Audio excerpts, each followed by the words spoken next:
دنیا میں تتلیوں کی 17,500 اقسام پائی جاتی ہیں، جن میں سے 750 اقسام امریکہ میں پائی جاتی ہیں۔ تتلیوں کے پھیپھڑے نہیں ہوتے۔ کچھ تتلیاں 40 میل فی گھنٹہ کی رفتار سے اڑنے کی صلاحیت رکھتی ہیں۔ پیارے بچوں، کیا آپ جانتے ہیں کینگرو اپنی ٹانگوں کی مدد سے آگے کی جانب تو سفر کر سکتا ہے، لیکن اس میں پیچھے کی جانب یعنی الٹا چلنے کی صلاحیت نہیں ہوتی۔ کینگروز تیرنا بھی جانتے ہیں۔ یہ زیادہ تر گھاس کھاتے ہیں۔ ان کی عمر زیادہ سے زیادہ 12 سال ہوتی ہے۔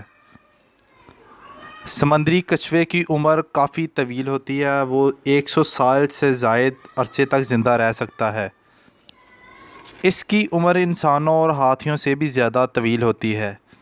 کچھوے کے اندر یہ خصوصی صلاحیت موجود ہوتی ہے کہ وہ خطرے کو فوراً بھانپ لیتا ہے اور اپنا سر جسم خول کے اندر چھپا لیتا ہے۔